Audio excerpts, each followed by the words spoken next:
চাল ডাল আটা ময়দা চিনি সবই ছিল, মুদির দোকান। আর মুদি দোকান ছিল। হ্যাঁ, এভরিথিং, এমন কিছু নাই যে বাদ ছিল, সবই ছিল। মানে কত লক্ষ টাকার মাল ছিল? মানে 8-10 লক্ষ টাকার মাল, ক্যাশ পাতি যা কিছু ছিল সব কিছু মিলাইয়া। গত 3 দিন আগে আমি বাড়িতে একটা গরু বিক্রি করছি, করে নিয়ে আসছি, নিয়ে আসা ওইটাও বাইর করতে পারি নাই। ক্যাশ মানে কত টাকা ছিল? ক্যাশ 1-1.5 লক্ষ টাকা ছিল, গরু বিক্রির টাকা সব, মানে সব ইন টোটাল নিয়ে একদম এই অবস্থা হয়েছে। এই যে আপনি নিঃস্ব হয়ে গেলেন এখন, হ্যাঁ, এখন পুরোপুরি বর্তমানে নিঃস্ব, বর্তমানে জামা এই যে, কাপড়টা ছাড়া আর কিচ্ছু নাই। তাহলে সামনের দিনগুলো আপনি কিভাবে কি করবেন আসলে চিন্তা ভাবনা কি নিচ্ছেন? চিন্তা ভাবনা আবার দোকান নিয়ে বসবো, আল্লাহ যা করার আল্লাহ করবো। মানে এখন আপনার তো যা ছিল ক্যাশ সহ দোকানের মালামাল সবই হারিয়েছে, হ্যাঁ, এখন কি সবই আবার হারিয়েছে। সেই দোকানটাকে চালু করার মতো সেই সক্ষমতা রয়েছে কিনা আপনার? না, এখন আর আমার নাই, এখন আছে শুধু বাজারে যাব, কিছু বাকিপত্র মাল নিয়ে আসবো, নিয়ে এসে বসবো, আস্তে আস্তে আস্তে দিব। এই যে আপনি এই আর প্রায় কিছু না।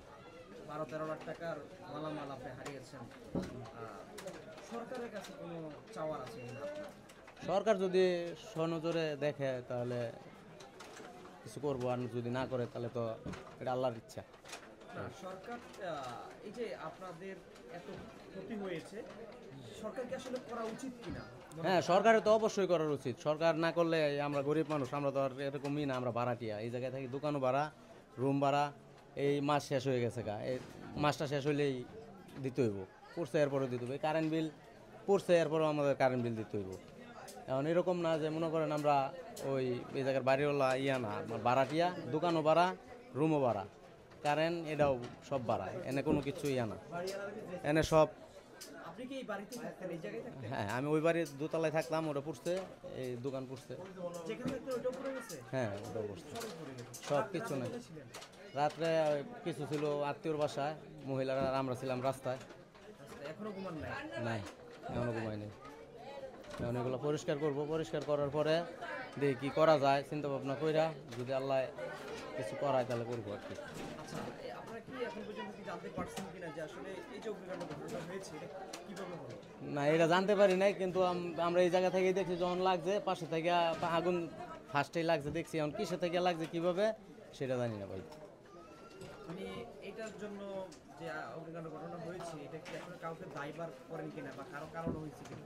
না ভাই, আমি দায়বার আন্তাজি কার প্রতি করবো, করার কোনো আমার কিছু নাই, এনে কর্তৃপক্ষরা আছে, ওনারা যা ইয়া করে তাই।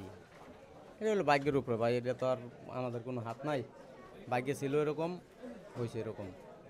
এই একবার না তো, এর আগে আরেকবার করছি এই দোকানই আমার। এই যে পূর্বে আরো মনে হয় 2বার না 3বার হয়েছিল আপনারা? হ্যাঁ, আমি 2বার পাইছি আর কি আগুন। 2বার পাইছেন। হ্যাঁ। আচ্ছা, ওই তখন কি আসলে সরকারের কাছ থেকে কোনো সহায়তা পেয়েছেন কিনা? না ভাই, আমরা কিছু পাই নাই, বাইরেওয়ালারা পাইছে আপনার সহযোগিতা।